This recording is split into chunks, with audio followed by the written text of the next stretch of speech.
What is up, RC enthusiasts? Today I have the C24 right here and my original C24 build. I'm gonna put them side by side just to show you guys the differences between both of them and what differences this has compared to this when it comes to modifications, and why I call this one my base build or my base performance build. So let's get to it.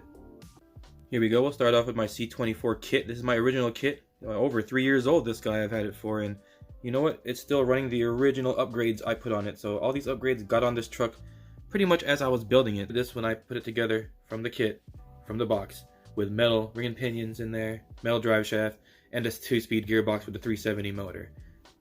And as you can tell, plastic links still under here.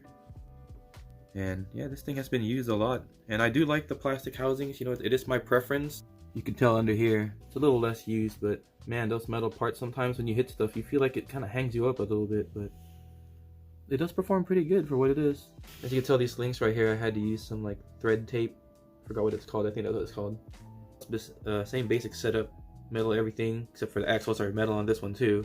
And this one has a 2-speed as well, but it's sitting a little bit higher and a little bit crooked is the way I installed this one. And we'll get into that right now. I'm going to show you guys how it looks like installed on here. It is kind of a ghetto rigged with a zip tie on this side, and you know, the same Lexan deal that I have on this guy. Just a little bit higher up there, as you can tell. I have a lot of older videos on this if you guys want to check that out, more detailed videos on it, but I'm just bringing this along just to show you guys the evolution of how I upgrade my WPLs. It's nothing too crazy, but these things perform really well as trail trucks. Now, as you can see right here, the body has to be modified, has to be cut out a little bit, just so you can tuck this transmission up in there. And this transmission right here actually started skipping a little bit, so I had to do this right here, and this actually solved my issue. All it does is it keeps the servo from bending backwards when I'm in the low range, because that pushes in when you're in the low range, and when you're having high torque situations, when you're climbing rocks and stuff, sometimes it likes to bend backwards, causes the transmission to slip a little bit. And that little block right there stops that from, you know, slipping. It just pushes on the servo a little bit. And that's about it. And if you guys have seen my videos before, you guys know I like to put like a sock or a stocking of some sort around the motor, so when I do run in water, it's only water that gets into the brushes and stuff and not debris, and doesn't ruin your motor that fast, because water is fine to get in the motor. Alright, so let's get into a little bit more detail with this guy right here. I'm going to go ahead and take this body off so we can see how I put this together underneath. No body underneath whatsoever, and no servo tray, the top tray and stuff in the front. This one doesn't have that either, by the way. Once you can tell, the transmission's a little higher up on this and sideways. And I trimmed out a little bit of the back of the body right here, so that definitely makes it a little lighter as well. Yeah, this one's a little bit lighter on top, and all the weight right here on the links and everything is at the bottom where it belongs, so that makes it perform pretty well, guys.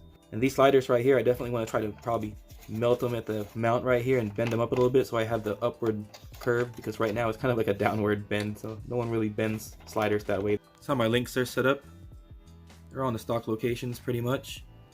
And here's my transmission first mount, my transmission mount, I want to call that right there. A little piece of Lexan that just connects it right there.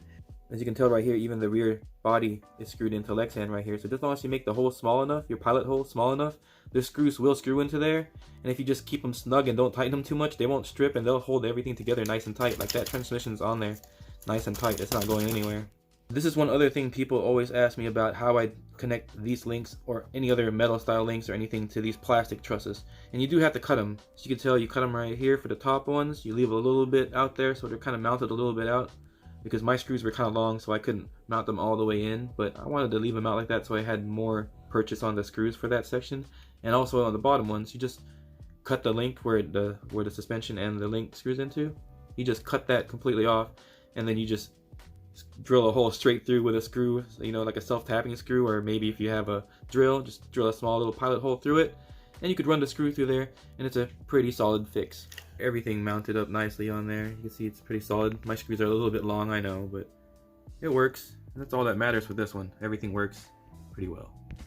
Here's the other side of my build. It's 2 zip ties through the original mounting holes down here, and then another zip tie up here, binding those 2 zip ties together at the top so they don't just slip off right here.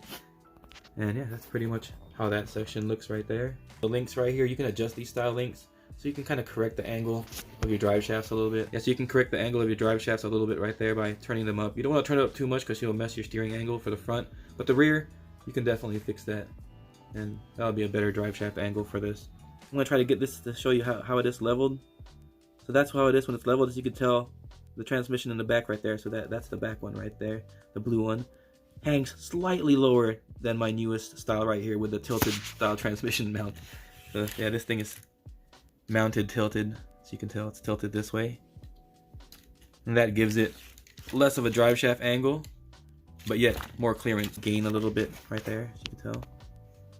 That's how much it gained though, right there, literally. It's not much. No matter what, a little bit of clearance like that gets you some more brake angle, so it's beneficial.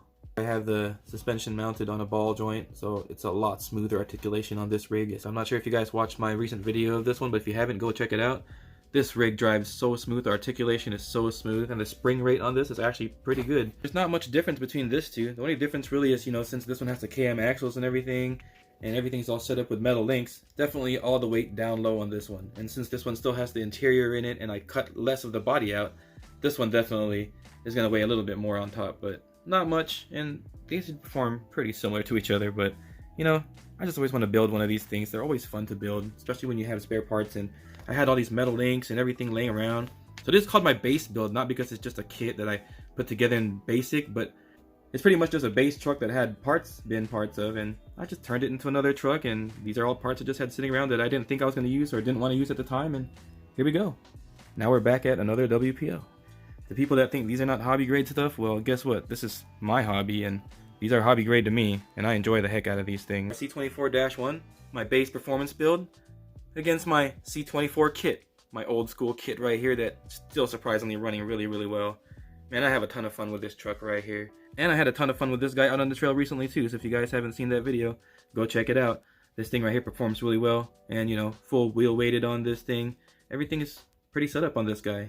Alright guys, that'll be it for these guys. If you want to know the specs to these rigs right here, check the description box below. I'm going to have what electronics are in the blue one, what electronics are in this one right here, and possibly have the links to them as well down there if you guys want to check them out.